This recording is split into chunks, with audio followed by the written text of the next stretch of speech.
চক্রান্ত ও সন্ধির জাল, বাংলাদেশের অস্থির রাজনীতিতে কারা কার সাথী, সম্মুখে দেশ পেছনে আধার, আলোচনার টেবিলে হাত মেলানো, কিন্তু পর্দার পেছনে চলছে ষড়যন্ত্রের খেলা। কে কার সাথে গোপন সন্ধি করলো, আবার কে কার পিঠে ছুরি চালালো, এই সংকটে বাংলাদেশের রাজনীতির পর্দার আড়ালের গল্প আজ আমরা তুলে ধরব। সেনাপ্রধান দৃশ্যত নিরপেক্ষ অবস্থানে থাকলেও গোপনে কিছু রাজনৈতিক দলের সঙ্গে স্থিতিশীলতার নামে সন্ধি করেছে বলে অভিযোগ উঠেছে। বিশেষ করে একটি অংশ মনে করছে বিএনপির ভেতরের একটি গোষ্ঠী সেনাবাহিনীর হস্তক্ষেপকে নিরুৎসাহিত করেনি, বরং নীরব সম্মতি দিয়েছে।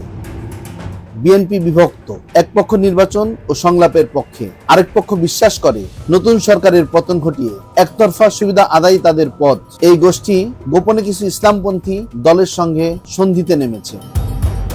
জামাত ও কিছু ইসলামী দল পুনরায় রাজনৈতিক স্বীকৃতি ও মুক্তির স্বার্থে সক্রিয়। তারা বিএনপির সঙ্গে দৃশ্যত দূরে থাকলেও গোপনে আলোচনায় ছিল ইসলামপন্থী পুতুল সরকার গঠনের সম্ভাবনায়। মধ্যপ্রাচ্যের কিছু শক্তিরও আশীর্বাদ ছিল এই পরিকল্পনায়।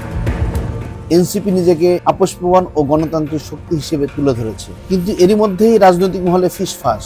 তারা কার পৃষ্ঠপোষকতায় এত দ্রুত উত্থান ঘটালো? বিএনপির একাংশ, সেনা সংশ্লিষ্ট কিছু গোষ্ঠী এবং একাধিক বিদেশি দূতাবাসের সঙ্গে তাদের ঘনিষ্ঠ যোগাযোগের তথ্য বের হচ্ছে প্রতিনিয়ত। অতীতে যেমন হয়েছিল, এবারও কিছু বিদেশি দূতাবাস গোপনে রাজনৈতিক প্যাকেজ চুক্তির প্রস্তাব দিয়েছে। কেউ চায় সরকারের ইসলামী শক্তির অংশগ্রহণ, কেউ চায় কেবল সুশীল মুখ। এই চক্রান্তের মাঝে সরকার, সেনাবাহিনী এবং জনগণের নিরাপত্তা তিনটি পড়ে গেছে চাপে।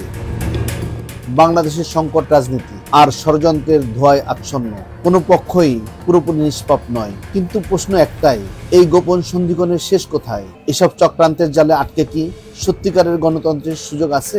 কাকে বিশ্বাস করব? সরওয়ার জাহান, ভয়েস বাংলা, ঢাকা।